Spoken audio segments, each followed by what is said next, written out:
یہ اس وقت کا واقعہ ہے جب روئے زمین پر انسانی زندگی ابتدائی حالت میں تھی اور حضرت حوا کے بطن سے ایک لڑکا اور ایک لڑکی پیدا ہوئے تھے۔ ایک ساتھ پیدا ہونے والے لڑکے اور لڑکی کا نکاح دوسری مرتبہ پیدا ہونے والے لڑکے اور لڑکی کے ساتھ کر دیا جاتا تھا۔ حابیل اور قابیل یہ دونوں حضرت آدم علیہ السلام کے بیٹے ہیں۔ جب یہ جوان ہوئے تو دستور کے مطابق حضرت آدم علیہ السلام نے قابیل کا نکاح غازہ کے ساتھ جو حابیل کے ساتھ پیدا ہوئی تھی کرنا چاہا، تو قابیل اس بات پر رضامند نہیں ہوا کیونکہ اقلیمہ غازہ کے مقابلے میں زیادہ خوبصورت تھی جو قابیل کے ساتھ پیدا ہوئی تھی۔ حضرت آدم علیہ السلام نے قابیل کو سمجھایا کہ اللہ پاک کا حکم ہے، لہذا تم یہ بات مان لو، اقلیمہ تمہارے ساتھ پیدا ہوئی ہے، اس لیے وہ تیری بہن ہے، اس کے ساتھ تیرا نکاح نہیں ہو سکتا۔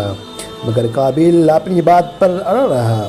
بالآخر حضرت آدم علیہ السلام نے ان دونوں بھائیوں کو حکم دیا کہ تم دونوں اپنی قربانی اللہ کے حضور میں پیش کرو، جس کی قربانی مقبول ہوگی وہی اقلیمہ سے نکاح کا حقدار ہوگا۔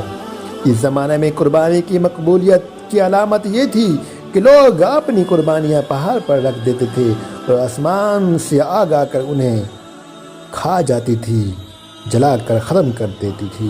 قابیل کھیتی باڑی کرتا تھا اور حابیل جانور پالتا تھا، چنانچہ قابیل نے گندم کی بالیاں اور حابیل نے ایک خوبصورت موٹا تازہ مینڈھا قربانی کے لیے ایک پہاڑ پر رکھ دیا اور اللہ سے دعا مانگی، یا اللہ ہماری قربانی کو قبول فرما۔ آسمان سے آگ آئی اور اس نے حابیل کی قربانی کو کھا لیا اور قابیل کی قربانی قبول نہیں ہوئی، جس سے قابیل کے دل میں حابیل کے لیے غصہ، حسد اور بغض پیدا ہو گیا اور وہ حابیل سے کہنے لگا میں تجھے مار ڈالوں گا کیونکہ تیری قربانی قبول ہو گئی۔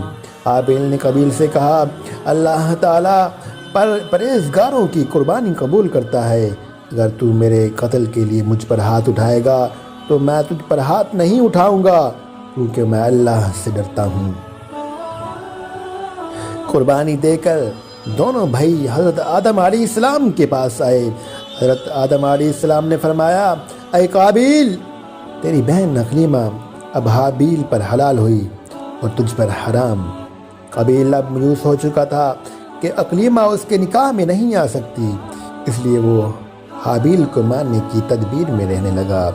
اس دوران آدم علیہ السلام جب مکہ چلے گئے تو ایک دن قابیل نے دیکھا کہ حابیل سو رہا ہے، تو سوچنے لگا اسے کس طرح سے ماروں کیونکہ اسے زمین تک کسی نے کسی کو نہیں مارا تھا۔ جب شیطان نے دیکھا کہ اسے قتل کرنے کا طریقہ نہیں آتا تو اس لعین نے ایک جانور پکڑا، اس کا سر ایک پتھر پر رکھ کر دوسرا پتھر زور سے اس کے سر پر دے مارا، جس سے وہ جانور اس وقت مر گیا۔ یہ ترکیب دیکھ کر قابیل نے اپنے بھائی حابیل کے ساتھ یہی کیا اور زمین پر سے ایک پتھر اٹھا کر حابیل کے سر پر دے مارا، اپنے بے گناہ بھائی حابیل کو قتل کر دیا۔ حابیل کے قتل کے بعد قابیل یہ سوچ کر بے حد پریشان ہوا کہ اب اس لاش کا کیا کریں۔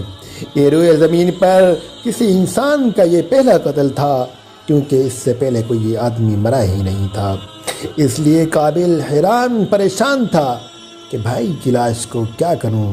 چنانچہ وہ کئی روز تک بھائی کی لاش کو اپنے پیٹھ پر لاد کر پھرتا رہا۔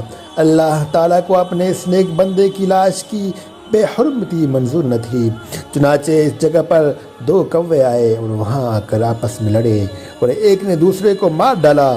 پھر زندہ کوے نے اپنی چونچ اور پنجوں سے زمین میں گڑھا کھودا، اس میں اس مرے ہوئے کوے کو ڈال کر مٹی سے دبا دیا۔ کوے کو دیکھ کر قابیل نے اپنے اوپر ملامت کرنے لگا، میں اس کوے سے بھی گیا گزرا ہوں، اتنا بھی نہیں کر سکا۔ اس طرح قابیل کو معلوم ہوا کہ حابیل کی لاش کو زمین میں گڑھا کھود کر دفن کر دینا چاہیے، چنانچہ اس نے ایک گڑھا کھود کر اس میں اپنے بھائی حابیل کی لاش کو دفن کر دیا۔ حضرت آدم علیہ السلام مکہ سے واپس آئے اور حابیل کو نہ پایا تو اس کو بہت تلاش کیا مگر وہ نہ ملا۔ لوگ اسے پوچھنے لگے کسی نے جواب دیا کہ حابیل کچھ دنوں سے نامعلوم کہاں گیا ہے۔ حضرت آدم علیہ السلام نے حابیل کے صدمے میں کھانا پینا اور سونا سب ترک کر دیا اور شب و روز حابیل کے غم میں رہنے لگے۔ ایک روز آپ نے خواب کی حالت میں دیکھا کہ حابیل الغیاث الغیاث پکار رہا ہے۔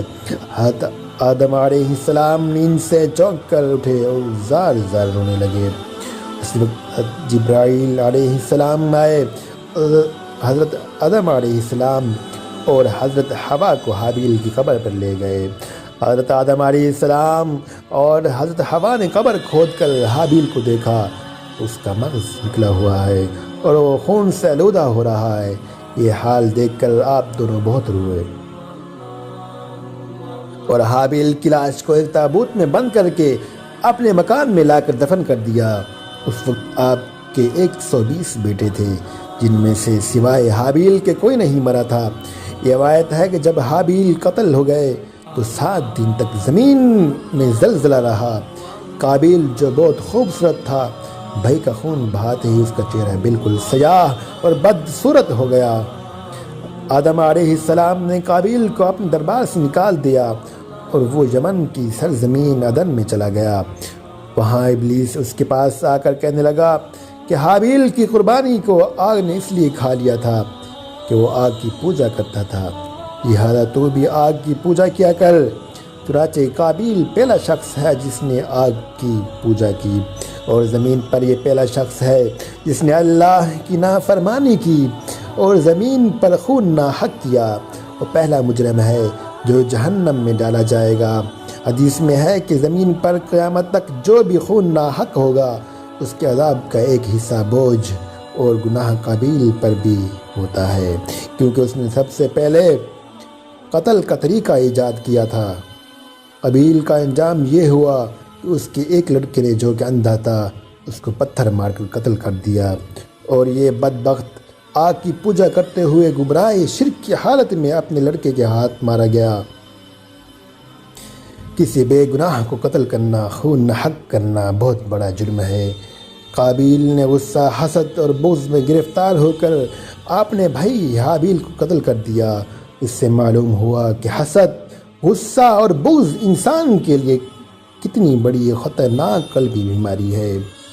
اللہ تعالیٰ نے قرآن میں ارشاد فرمایا، جو شخص کسی کو بلا وجہ مار ڈالے، جب اس نے کسی کو قتل کیا تھا اور نہ زمین میں فساد پھیلایا تھا، تو اس نے تمام لوگوں کو قتل کر دیا۔ اور جو شخص کسی بے قصور شخص کو قتل سے باز رہے، اس نے تمام لوگوں کی زندگی دی۔ اللہ سے دعا ہے کہ وہ ہم سب کو غصہ، حسد، بغض، تکبر اور ہر طرح کی گمراہی سے بچائے اور ان سے ہماری حفاظت فرمائے۔ آمین ثم آمین۔